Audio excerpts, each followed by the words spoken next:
देखिए क्या है,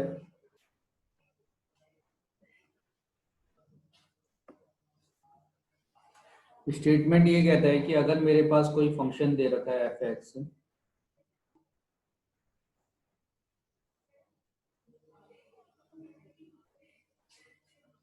तो अगर कोई जी एक्स फंक्शन एफ एक्स और एच एक्स के बीच में लाई करता है, ठीक है, हर एक वैल्यू के लिए, एक्स की हर एक वैल्यू के लिए, इन द नेबरहुड ऑफ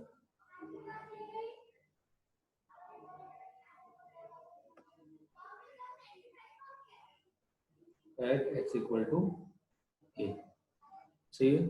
तो अगर ऐसा होता है तो इसका जो लिमिट है, जब आप यहाँ पे ए पे लिमिट भी कैलकुलेट करोगे तो लिमिट भी आपका सेम है,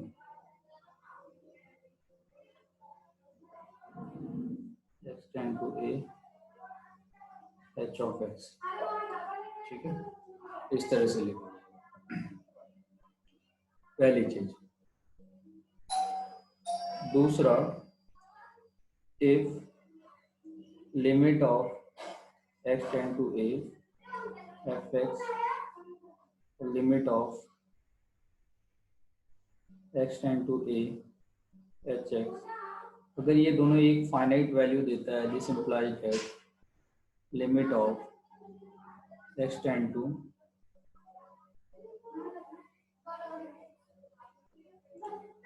जी ऑफ एक्स, ये भी आपको एल देगा लिमिट। क्लियर है? दोनों बात क्लियर है? देखो दो तरह की लिमिट हो हाँ सकती सर।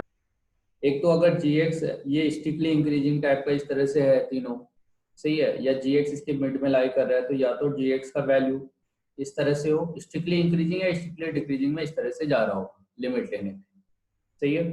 अगर आपका फंक्शन x इक्वल टू ए पे इस तरह से है कि भाई इसका ये वाला पोर्शन एक्सट्रीम वैल्यू दोनों ही सेम हो जाते हैं, तो उस केस में जी एक्स का लिमिट भी कितना होना चाहिए आपका? एल होना चाहिए, सही है। तो मान लीजिए एक एग्जांपल लेके चलते हैं।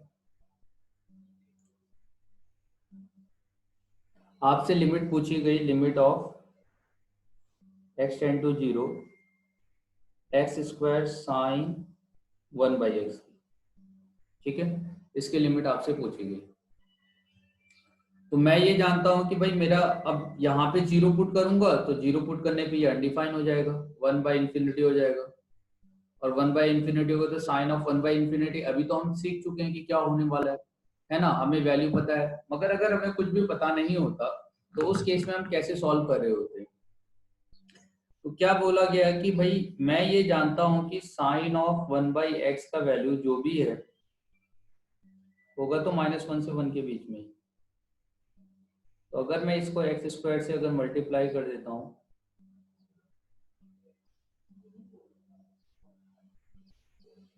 तो इस तरह से फॉर्म हो जाएगा, ठीक है। अब यहाँ पे आने वाला जो टर्म है मुझे इसकी लिमिट कैलकुलेट करनी है, मगर साइन ऑफ 1/x प्रॉब्लम कर रहा है, तो मैंने इसके लेफ्ट हैंड साइड में जो फंक्शन आ रहा था इसके लिए यहाँ पे लिमिट अप्लाई की,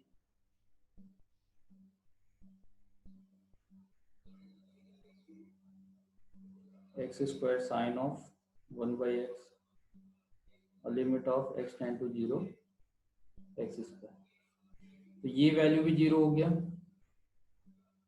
और इधर आने वाला वैल्यू भी जीरो हो गया। ये x square sine of 1/x देगा।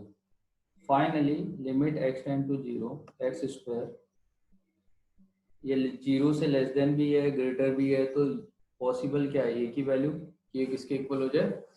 जीरो के इक्वल हो जाए, जीरो के। ठीक है। तो इस तरह से आप सॉल्व करोगे। ग्राफ जब आप इसका देखते हो जनरली, तो इसका ग्राफ कैसे बनाया जाता है?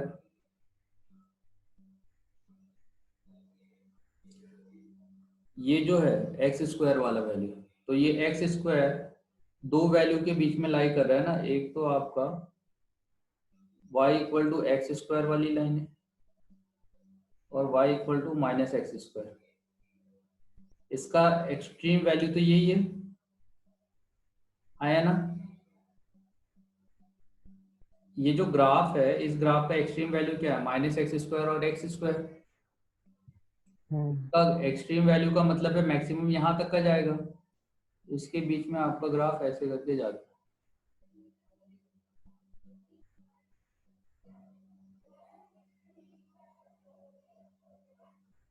समझ रहे हो कैसे जा रहा है ग्राफ? हाँ सर। यहाँ पे एक्सट्रीम वैल्यू है तो ये एक्सट्रीम वैल्यू को ऐसे करके टच करके ऊपर को ऐसे जा रहा होगा। सिमिलरली अगर इसी की जगह पे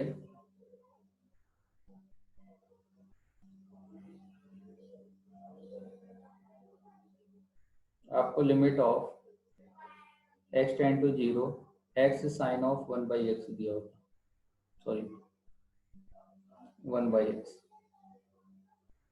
ठीक है। तो क्योंकि यहाँ पे एक्स स्क्वायर था इससे पहले, यहाँ पे आपका एक्स दे रखा है, तो सेम है, क्वेश्चन तो सेम ही रहेगा कि जो आपका वैल्यू है वो माइनस ऑफ एक्स से किसके बीच में लाई करेगा,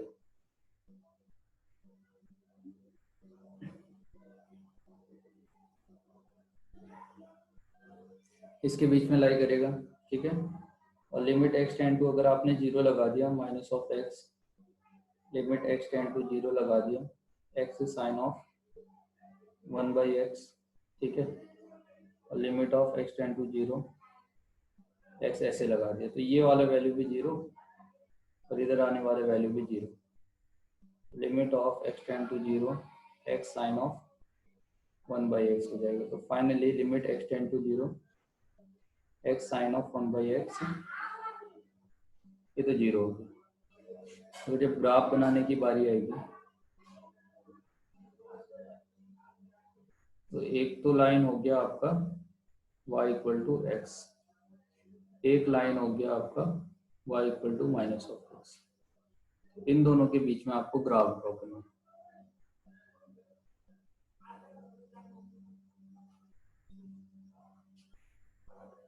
देख रहे हो एक्सट्रीम वैल्यू के बीच में किसी का भी ग्राफ दिया हो, आपको बनाना शुरू ऐसे करके शुरू करना,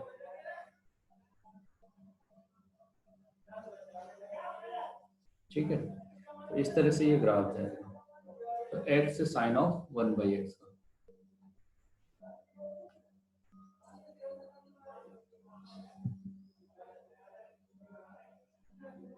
अभी आपसे ग्रेटेस्ट इंटीजर में कोई क्वेश्चन दे दिया, तो ग्रेटेस्ट इंटीजर के बारे में भी हम जानते हैं कि भी बाउंडेड है, मतलब greatest integer of x, greatest integer of 2x, greatest integer of 3x plus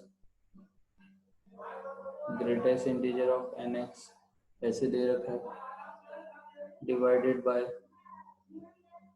n square, सही है, इस तरह से दिया है। तो अब मैं ये जानता हूँ कि ग्रेटेस्ट इंटीजर ऑफ x जो है, ये जो वैल्यू होगा इसका एक्सट्रीम वैल्यू तो x हो गया और x माइनस 1 के बीच में लाई कर रहा होगा, आया ना। जो भी नंबर है जैसे 2.3 है या 7 है, तो इसका ग्रेटेस्ट इंटीजर 2 होगा, और इससे अगर मैं 1 सब्सट्रैक्ट कर दूंगा तो 1.3, तो इसके बीच में तो लाई करेगा ये। हाँ सर। है कि अगर ये इंटीजर हुआ, अगर x इंटीजर हुआ तो ग्रेटेस्ट इंटीजर का वैल्यू और x का वैल्यू दोनों इक्वल हो जाए, हाँ या ना। तो अब हमें यहाँ पे जितने भी वैल्यूज हैं इन सभी का अगर मैं समेशन लेता हूँ, तो समेशन ऑफ इन सभी का अगर मैं समेशन लूंगा तो समेशन ऑफ एक्स वाला जो टर्म आ रहा है आपका, है ना, तो इसको हम आर एक्स लिख लेते हैं, आर इक्वल टू 1 से n तक का जा रहा है, ठीक है। तो इसका समेशन अगर मैं लेता हूँ तो मुझे क्या मिलने वाला है, x 2x 3x से लेके nx तक, और इधर क्या वैल्यू मिलेगा, यहाँ पे भी सेम मिलेगा, बस -1 n टाइम हो जाएगा, x plus 2x plus 3x और माइनस ऑफ n हो गया, क्लियर है। यहाँ आने वाला वैल्यू अगर आपने x कॉमन ले लिया तो ये क्या n प्लस 1 बाई 2 हो जाएगा। सिमिलरली यहाँ पे अगर आपने x कॉमन ले लिया तो ये वाला जो वैल्यू है वो n प्लस 1 बाई 2 हो जाएगा, माइनस ऑफ n होगा, सही है। ऐसे करके वैल्यू मिलेगा r equal to 1 to n और आर एक्स हो जाएगा, है ना। हाँ सर।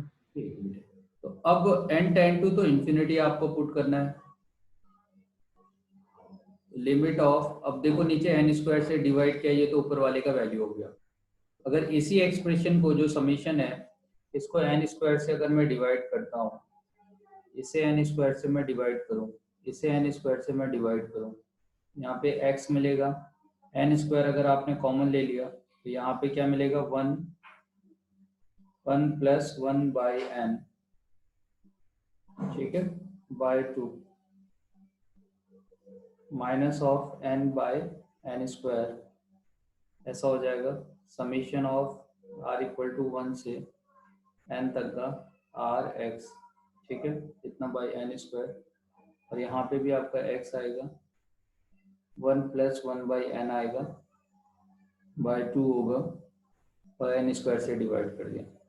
अगर आपने limit of n tend to infinity apply किया तो ये सभी तो जीरो हो गए, ये जीरो हो गया, ये जीरो हो गया, यहाँ पे x बाई 2 देगा ये value, summation r equal to 1 से n देगा, आर एक्स देगा बाय n स्क्वायर देगा, और यहाँ पे x बाई 2 देगा, ठीक है। तो दोनों तरफ से x बाई 2 दे रहा है, इसका मतलब इसका वैल्यू कितना होने वाला है, x बाई 2। क्लियर है? हाँ sir. 1 by root over n square plus 1 by root over n square plus 1, 1 by root over n square plus 2, ठीक है, 1 by root over n square पर 2n, ठीक है। तो ये हो गया, तो ये है क्वेश्चन आपका, limit n tend to infinity. अब अगर n टेंड टू इन्फिनिटी आप सब में पुट कर दोगे तो ये तो सब में 1/0 सॉरी 1/0 आ जाएगा, आया ना। हाँ सर। अच्छा, यहाँ पे जितने भी टर्म है वो n स्क्वायर प्लस 1 से लेके यहाँ तक का जो वैल्यू आ रहा होगा, इन सभी वैल्यू के लिए, है ना, या आप इस वाले वैल्यू को देखो, इस वाले वैल्यू को देखो, तो ये तो 1/n है,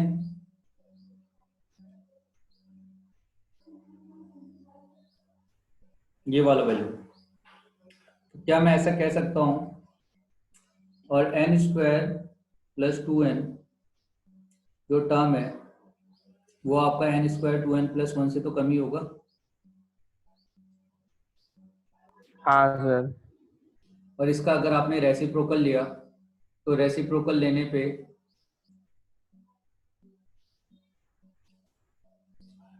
ये वाला वैल्यू, हाँ ऐसा हो जाएगा 1/n प्लस 1 का होल स्क्वायर, ऐसा हो जाएगा।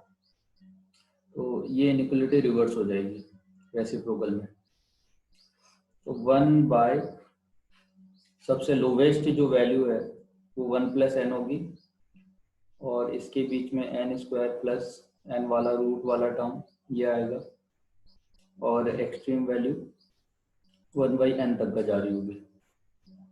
तो हर एक वैल्यू, जितनी भी वैल्यू यहाँ पे दे रखी है वो यहाँ से लेके यहाँ तक का जितनी भी वैल्यूज आ रही है, root over n square plus 2 ले लेते हैं, तो ये root over n square plus 3 ले लेते हैं, इस तरह से। तो लास्ट तक हम जितनी वैल्यूज यहाँ तक का सभी वैल्यू अगर कंसीडर करते हैं तो 1/n प्लस 1, 1/n प्लस 1, तो लोवेस्ट वैल्यू तो 1 प्लस n ये हो जाएगा। यहाँ पे जो आ रहा है, यहाँ पे इक्वलिटी तो आने वाला है नहीं, अगर इस जगह पे इक्वलिटी आएगा क्योंकि ये इंक्लूड है, तो 1/n 1/n, ऐसे ऐसे करके ये कितने टाइम से जाएगा, देखो 1 से स्टार्ट हुआ, 1 से स्टार्ट हुआ, 2 से स्टार्ट हुआ, 2n तक का गया, और एक ये भी टर्म है, तो टोटल टर्म कितना हो गया 2n प्लस 1, आया ना। और समीशन आ जाएगा आपका हाँ sir 1/√n² plus r equal to 1 से r इक्वल टू 0 से आपका 2n तक का गया, और समीशन ऑफ यहाँ पे आने वाला वैल्यू 2n प्लस 1 होगा डिवाइडेड बाई n हो जाएगा। तो लिमिट लगा लेते हैं, limit of n tend to infinity.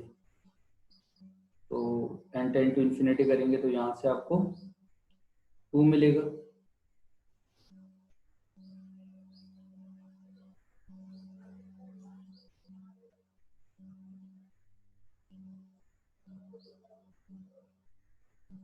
और यहाँ से भी आपने 2 मिलेगा, है ना। तो दोनों तरफ से आपका 2 मिल रहा है, इसका मतलब इसका आंसर भी कितना आ रहा होगा 2। क्लियर है कैसे कर रहा हूं मैं? हाँ सर वैल्यू देख रहे हैं बस हम। चलिए एक क्वेश्चन आप लोगों के लिए इसी पैटर्न पे है। Limit of n tend to infinity 1/1 plus n² plus 2/1 plus 2 plus n², 3/3 plus n² से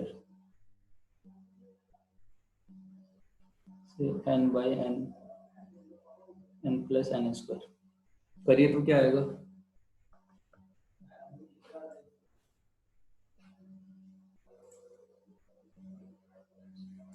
कितना आएगा इसका? करिए तो एक बार। एक्सट्रीम में आपने क्या लिया? तो आप sir n² plus n² plus n ही लिया। चलिए, n। हाँ तो अब मैं ये जानता हूँ कि अगर एक्सट्रीम वैल्यू है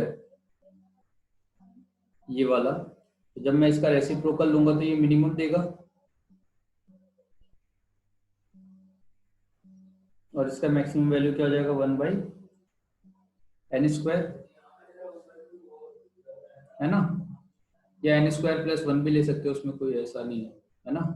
हाँ सर n² प्लस 1 भी ले सकते हो आप चाहो तो अब इस यहाँ से यहाँ तक का कि जितने टर्म्स हैं, अभी दोनों में इक्वलिटी लगा रखी है मैंने। ये अपना फर्स्ट टर्म है, और फर्स्ट टर्म से लेके लास्ट तक का एंड टर्म है। इसका मतलब यहाँ पे n आएगा, summation of r equal to 1 से n 1/r प्लस n²। यहाँ पे भी आपका n आ सर जाएगा, ऊपर r होगा ना सर, r/r प्लस n²। ऊपर r होगा, यहाँ r हो गया। हाँ, तो अभी n टाइम्स हम ऐड कर रहे हैं तो n/1 प्लस n² आ जाएगा, इस तरह से हो जाएगा, है ना। यहाँ पे n है, n प्लस n², और यहाँ पे भी इस तरह से। तो n टर्म्स है तो हमने ऐड कर लिया।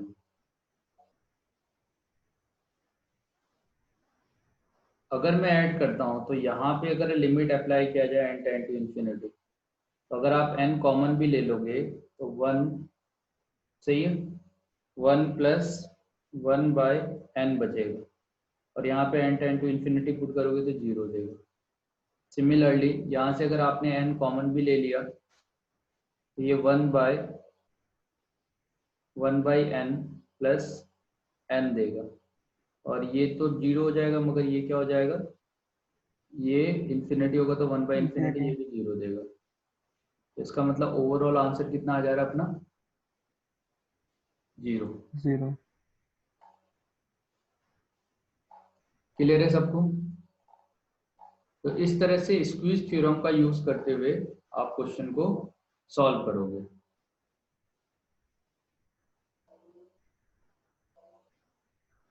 तो यहाँ तक हमारे स्क्वीज थ्योरम के क्वेश्चन हो गए।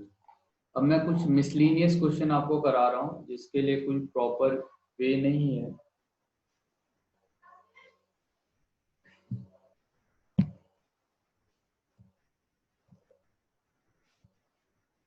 कुछ रैंडम क्वेश्चन है हमारे पास।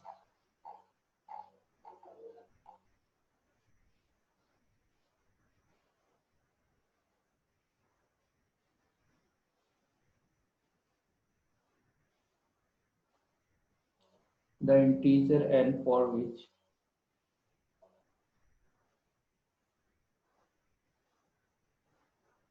limit of x tend to 0 cos of x minus of 1 cos of x minus e की power x divided by x to the power n, ठीक है, is a finite non zero number. Yes, ठीक है। Option है आपके पास 1 2 3 और 4। The integer n for which the limit extend to 0 cos of x minus ये इस तरह से दिया है, is finite non zero number. तो n का वैल्यू कितना होगा?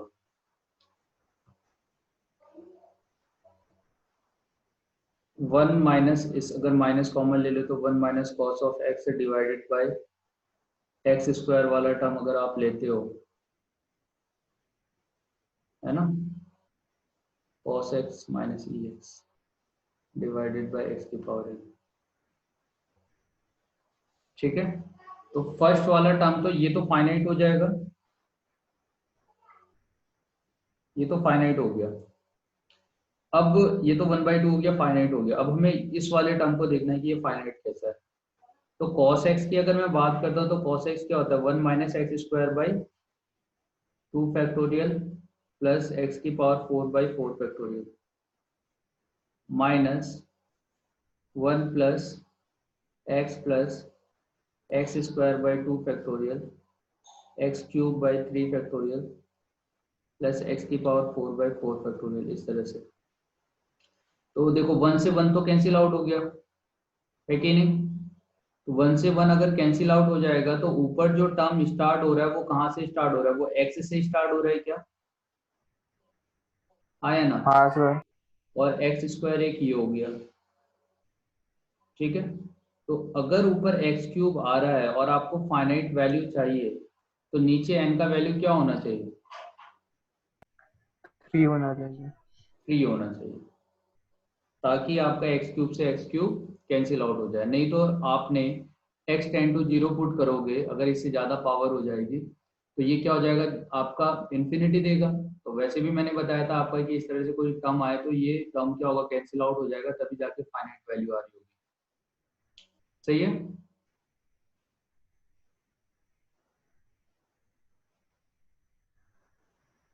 हाँ sir. If limit x tend to 0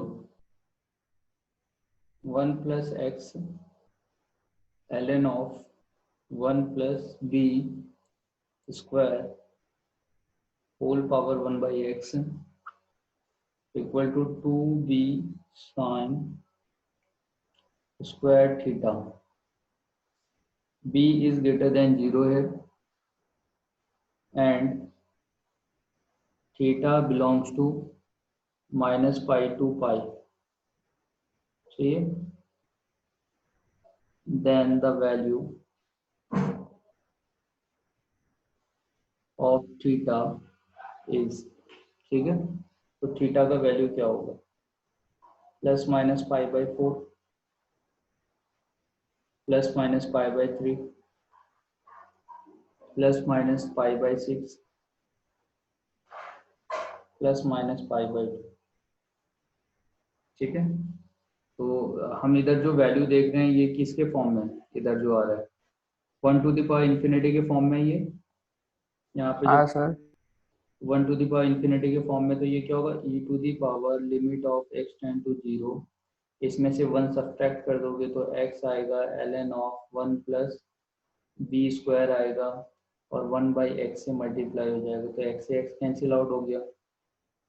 अब तो लिमिट लगाने का कोई मतलब बनता है नहीं, है ना, क्योंकि यहाँ पे x है ही नहीं। तो ये क्या देगा? 1 प्लस बी स्क्वायर देगा। 1 plus b square equal to 2b sine square theta, आया ना, ऐसा हो जाएगा। हाँ सर। ठीक है। अब आपसे कह रखा है कि बी थीटा जो इसके बीच में लाई करता है और बी पॉजिटिव है आपका।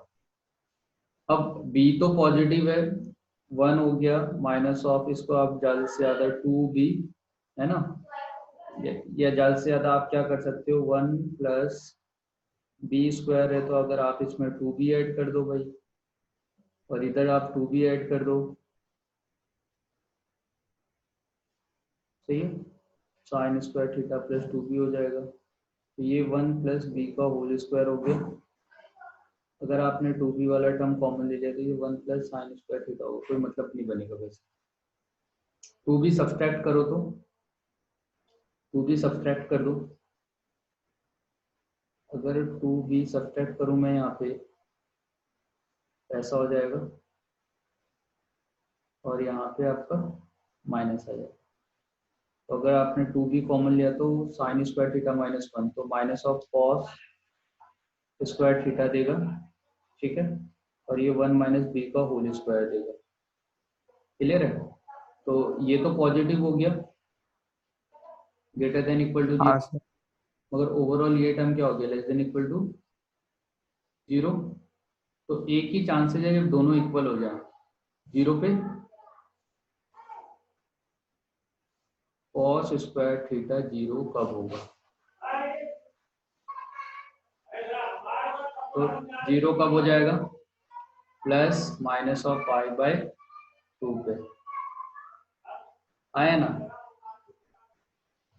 हाँ sir.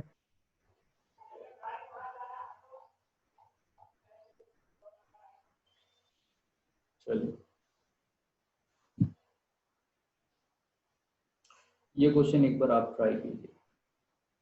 Late L equal to limit of x tend to 0 a minus root over a square minus x square minus x square by 4 divided by x की पावर 4, a ग्रेटर देन 0 दिया है।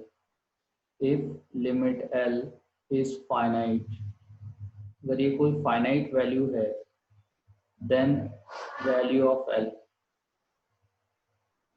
L equal to, sorry, then a equal to 2, a equal to 1, L equal to 1 by 64 और L equal to 1 by 32। आपको क्या लगता है, बस आप आइडिया दीजिए कि क्या लगता है क्या करना चाहिए और किससे रिलेटेड है ये क्वेश्चन जो अलग अलग टाइप आपने पढ़े। सर वो इन्फिनिटिव, सर 1/0 वाला फॉर्म है, इन्फिनिटिव वाला। 1 by मीन्स 0। ऊपर की पावर 4, नीचे की पावर 4 है, तो ऊपर की भी पावर 4 होनी चाहिए। हाँ, तो उसके लिए क्या करें, तो ए की वैल्यू एक्स, एक्स की पावर 4 होगी। नीचे तो वैल्यू दे रखा है एक ही।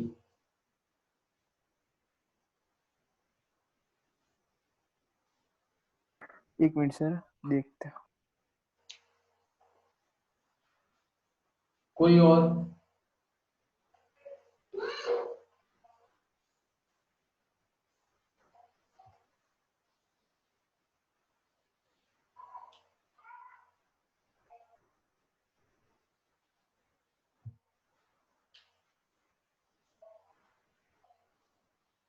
नीचे x की पावर 4 है, फाइनाइट तभी आ सकता है जब न्यूमिनेटर में भी कितना है, x की पावर 4, हाँ या ना। हाँ सर। अब न्यूमिनेटर में x की पावर 4 कैसे आएगा,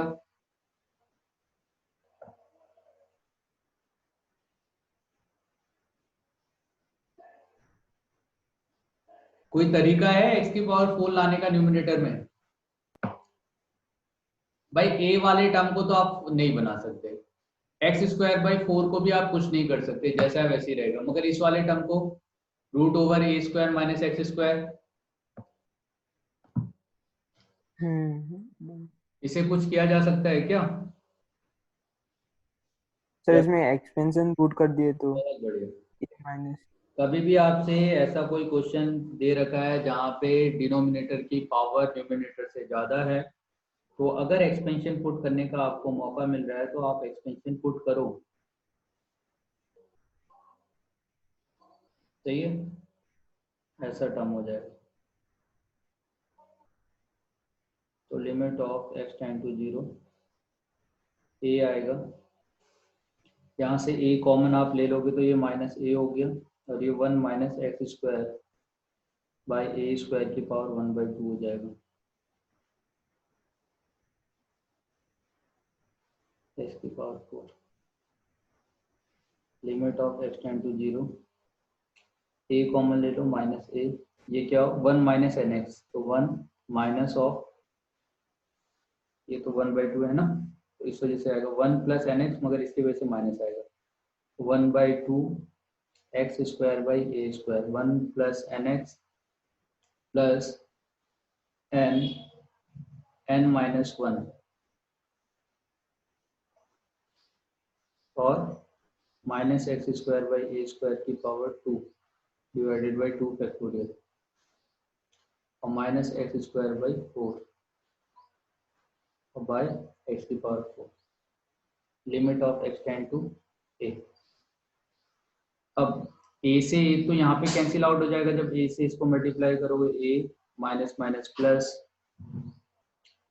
और आपका ए कैंसिल आउट हो गया तो x square divided by 2a, और फिर माइनस आएगा यहाँ पे, फोर्थ पावर वाले के साथ जो हो रहा है वो होते रहे, माइनस एक्स स्क्वायर बाई 4 हो गया डिवाइडेड बाई एक्स की पावर। हाँ, मगर अपने को लिमिट भी कैलकुलेट करनी है तो एक्स स्क्वायर की पावर जो 4 है उसको भी लेना पड़ेगा, क्योंकि लिमिट तो वही बताएगा अपने को, है ना, तो हम उसको भी ले लेते हैं। तो प्रॉपर वे में जब हम लिखेंगे तो limit of x tend to 0, a आएगा माइनस ए आएगा, माइनस माइनस प्लस होगा, 1/2 आएगा, x square by a square आएगा, फिर यहाँ से आपको 1/2 मिला, माइनस 1/2 मिलेगा, और ये आपको एक्स की पावर 4 बाई ए की पावर 4 देगा, इंटू 2 देगा, और यहाँ से ए जब मल्टीप्लाई होगा तो ए आ जाएगा, माइनस एक्स स्क्वायर बाई 4 देगा, उसके बाद एक्स की पावर 4 हो गया। अब देखो क्या क्या कैंसिल आउट हो जाएगा, ए से ए कैंसिल आउट हो गया। अब एक्स स्क्वायर वाले टर्म को कैंसिल आउट होना चाहिए, तभी जाके एक्स की पावर 4 कैंसिल आउट होगा, तो x square by 2a square minus x square by 4, ये दोनों इक्वल होना चाहिए, इसका मतलब 4 इक्वल टू 2a स्क्वायर हो गया, तो a का वैल्यू कितना हो गया, √2। a का वैल्यू हो गया √2। देखो कोई मिस्टेक तो नहीं किया है मैंने, आपका x square by 4 he value लिखा है यहाँ पे, और ये तुम्हारा 1 प्लस एन एक्स ही होगा, तो 1 प्लस एन एक्स होगा, तो 1 प्लस एन एक्स में आपका 1/2 ही आएगा, सही बात है, ए कैंसिल आउट भी हो गया, तो एक स्क्वायर नहीं बचेगा, ए बचेगा, मैंने मिस्टेक कर लिया। अब देखो ये जब ए जो है वो इससे मल्टीप्लाई होगा, एक ए चले जाएगा ना, आया ना, हाँ सर। तो यहाँ से ए का वैल्यू कितना आ जाएगा, 2 हो जाएगा, ठीक है। अब जो लिमिट दे रहा है वो तो ये वैल्यू दे रहा है, तो limit of x tend to 0, 1/2 minus 1/2, a से एक ए कैंसिल आउट कर भी दोगे, सही है, तो 1/2 आ रहा है, ए का क्यूब आएगा, एक्स की पावर 4 से एक्स की पावर 4 कैंसिल आउट हो गया, ठीक है, ऐसा हो जाएगा। और माइनस का कहीं से एडजस्टमेंट है, देखो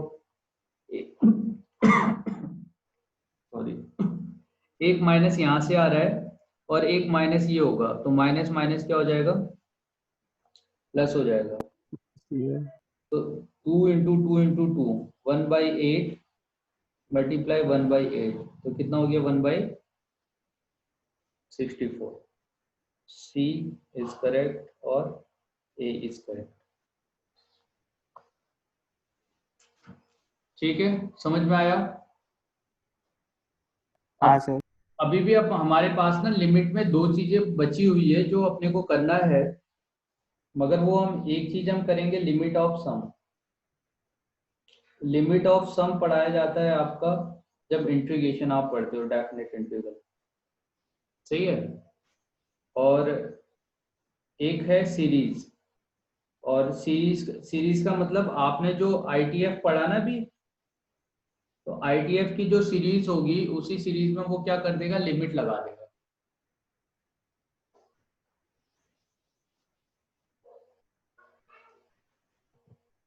क्लियर है? तो थोड़ा सा मैं आपको, लास्ट टॉपिक है लिमिट ऑफ सम का। नहीं, मगर मैं सोच रहा हूँ लिमिट ऑफ सम में एक हम क्लास ही ले लेते हैं, यहीं पे करा देंगे। तो अपनी मंडे की जो क्लास होगी उसमें हम लिमिट ऑफ सम लेके उसको कंप्लीट कर लेंगे। हाँ sir. Limit x tend to 0 sine of pi cos square x divided by x square, ये किसके इक्वल होगा? ये तो इजी क्वेश्चन है, ये तो आप करिए। ए बी पाई, सी का वैल्यू है पाई/2, डी का वैल्यू है 1। क्या लगता है आपको क्या होना चाहिए?